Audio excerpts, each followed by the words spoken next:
What's up, guys? Ben here with Tactical Nutrition, and I want to do a video today about something I talked about in my last video. I was talking about sports nutrition, timing, carbohydrates, proteins, fats, all that fun stuff. But I said something about muscle glycogen, and I was talking to a buddy of mine who's kind of like a client at the gym, and wrote a meal plan out for him with all his macros, the grams of proteins, fats, carbs, all that stuff down per meal, per day, down to the gram. I highly recommend it, by the way, because you need to know where you're going. So I started telling him about glycogen, and what I told him was that, it's like, this isn't like really important that you understand the deep science behind this, because again, it's not really something you can measure unless you like really go through some extraordinary lengths and go and get labs done. And I've never actually even heard of someone going to get their glycogen levels tested. But I just want to talk about this because this concept will make it sense of why you need to eat a certain amount of carbs, why you need to time those carbs, and how this whole thing kind of works inside your body so you can get optimal results, right? So, like I was saying, muscle glycogen, there's two types of glycogen. There's muscle glycogen and liver glycogen, right? So glycogen is stored carbohydrate, sugar, stored sugar inside of the muscle and or the liver. So you have a certain finite amount. So the more muscle you have, right, the more glycogen you will have, right? Makes sense. So as you gain size, you're going to have more glycogen stores, hypothetically. But what it is it's a stored fuel source inside of your cell, your muscle cell. And so this is going to be the first thing that your muscle goes after for energy. It's quick, usable energy. So you don't have to worry about transporting all this stuff through your bloodstream and fatty acids and all these processes that take time. Your muscles can actively grab that ready to go sugar and burn it for energy. Okay? So how does that pertain to what the average person is trying to do? Lose fat, gain muscle, etc. So without going into the numbers, basically what happens is this. Your muscle glycogen and your liver glycogen levels will get capped out eventually. They can only hold so much. It's not just an infinite thing where your muscle just keeps on expanding out, obviously.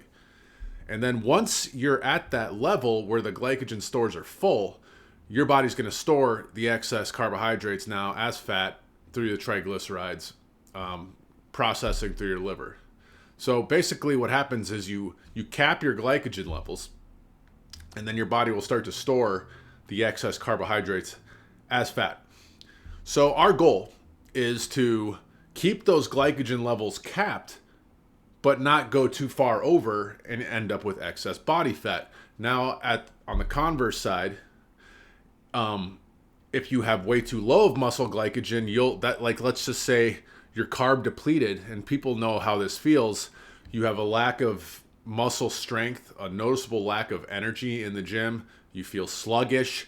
You may even notice that the muscles look smaller. I mean, anyone that's really into fitness knows that feeling of like, you really haven't eaten enough, or you really haven't eaten enough carbohydrates, and you go to the workout, you go to do your workout or whatever, and you can just notice like your arms, your shoulders, your whole body, it looks flat. That's the term we use. It just looks flat. It means the muscles don't look full. They're flat. There's not a lot of water also inside of the muscle, which is what most muscle is made up of, water, just like everything else in your body.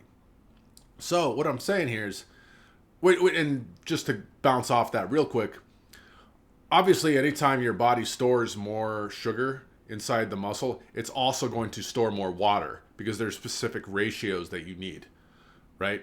This is through the cell membranes and the bloodstream and all that. So as you eat carbohydrates, this is one more reason why you need to drink a lot of water. And also, if you cut out carbohydrates, you'll notice your body flushes water. That's one reason you lose weight rapidly. But anyway, so if the muscle glycogen levels get too low, you end up with the low energy, the low muscle strength. Again, the output in the gym is not good. Your workouts start to suffer.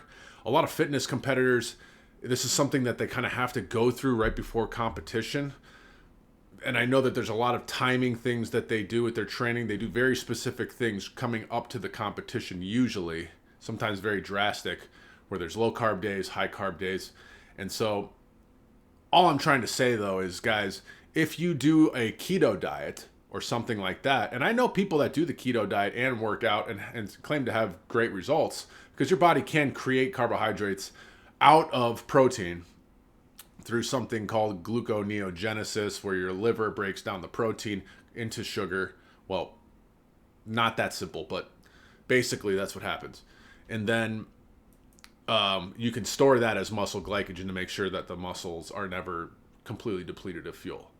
But it's harder to do. This is why I don't advocate for a keto diet usually, unless you're someone that just really wants to go gung-ho with it. But be aware that if you do the keto diet, and if you do like super low carb, you may not have the strength output that someone that is eating carbohydrates does have. And this is one reason why I call this tactical nutrition, because again, we're tactically timing the carbohydrates.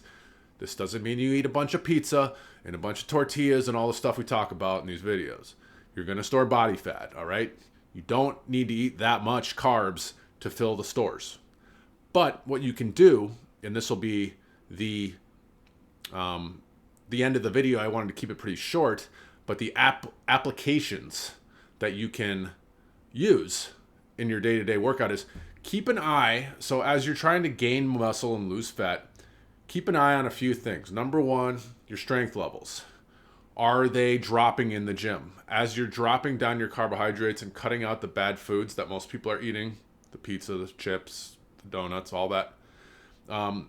At first, you're going to notice eventually if you cut the carbs too low, you're going to notice the low energy like I was talking about, the low energy output in the gym, and the flatness of the muscle. Usually you don't have to worry about this until you're at a low body fat anyway. You're not going to be able to notice the flatness of the muscle if you've got layers and layers of fat on top of said muscle. But as you get leaner, it gets easier to see. But just pay attention to the workouts, how you feel. Also, if you feel mentally fatigued, if you feel tired all day long, it could also be something to do with being way too low on your carbs. Now, what you do is you eat some carbohydrates, the right timing of the right type of carbohydrates to replenish the glycogen stores. Again, you're not going to know those numbers, but you can go, but just a little bit, a half a cup of rice, cooked rice, some sweet potato, some fruits, things like that, right? And of course, work with your coach to really dial this stuff in. But once you start to feel the workouts getting better again, because one of our goals with tactical nutrition is to fuel the workout, not necessarily because you want to be super strong, but the more effective your workout is, the more output you can do, the better the results are going to be afterwards. Because the workout is nothing but a tool in the end. So, guys, I hope this kind of explains glycogen a little bit without going super deep into like the scientific stuff, which nobody needs to know for the most part. But you can Google it and find out more if you want. Anyway, going to be giving out a lot more nutritional videos like this going forward, as well as mindset. Tactical Nutrition, find me on Instagram. Tactical Nutrition Fit, that's where I do my programming. www.tacticalnutrition.net. If you want to see programs, obviously message me on Instagram with any questions. That's where I do most of my stuff. And I will see you guys in a future video. Peace out.